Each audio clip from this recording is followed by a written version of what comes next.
90 qəpik. Mağazamızda bütün tumanlar 1 manat 90 qəpik. Belə şeyləri alıb geyinməyin. 1 manat 90 qəpiyə tuman... Bu dəqiqə mən evli qadınam. O küçədən keçəndə görsə ki, mən hansısa kofe şopda oturmuşam pəncərədən, qarşımda da bir adam, o da gəlirmiş mənimlə görüşməyə. Dünya dağıla. Salam dəyərli dostlar, xoş gördük. Videonu axıra qədər izləyin, sonra fikirlərinizi yazın zəhmət olmasa. Aklas dondurmaları. Keyfiyyətə önəm verənlər üçün.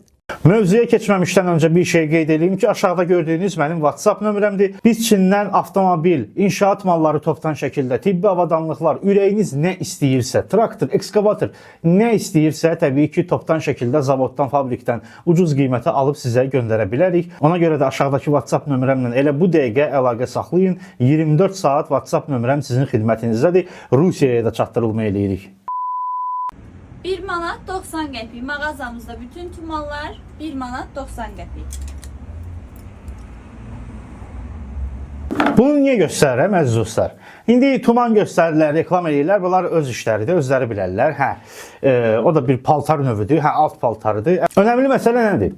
1 manat 90 qəpiyə tuman satırlar. Fərqi yoxdur, kişi tuman olsun, qadın tuman olsun, fərqi yoxdur. 1 manat 90 qəpiyə satılan tuman nə olacaq? Onun mayası nə qədərdir? Çox güman ki, bir 70-80 qəpik olsun lap. Lap olsun 1 manat. 1 manatlıq tuman nə olacaq? Dostlar, bunlar hamısı xəstəlikdir. Sintetik maddələrdən hazırlanmış tumanlardır. Yəni, bunları giyinən qadın xərçəng xəstəsi olmasın, neynəsin? Yəni, 1 manat 90 qəpiyə satılan tuman nə olacaq? Almayın, əziz xanımlar, belə şeyləri alıb geyinməyin. 1 manat 90 qəpiyə tuman...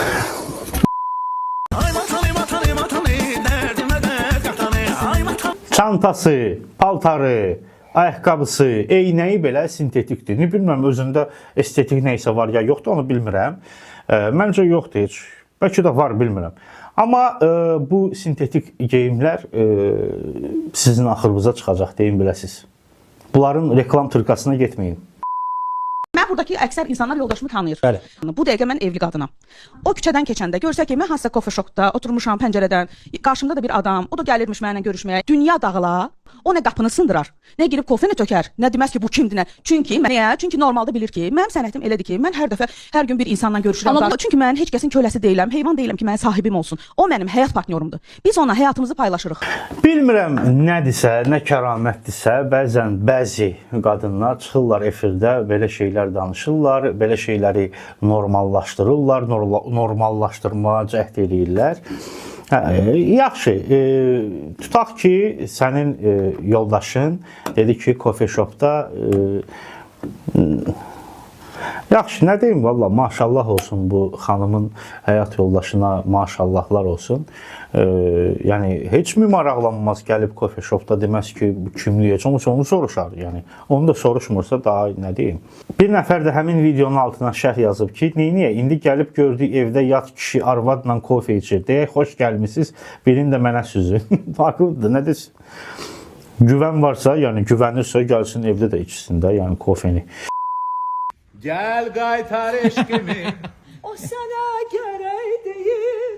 ver mənim eşkimi. Bu şeydir də, hökumət əleyhinə bir kanal açmışdı. Amerikada yaşayır, orada ərə gedib, orada deyəsən vətəndaşlıq alıb ərə gedəndən sonra. Tünzalə də onun yanındadır. Bu hökumət əleyhinə danışırdı, amma Tünzalə onun yanındadır. Necə olur bu? Tünzalə ölkəyə qaydanda nətər olacaq? Yəni orasını bilmirəm. Nəysə, siz də videonu bəyənin ki, ardı gəlsin. Əlimdə çox qəşəng materiallar var. Gələn videoda sizə göstərəcəm. Kanala mütləq abunə olun. Özünüzə yaxşı baxın. Görüşərik. Hələlik.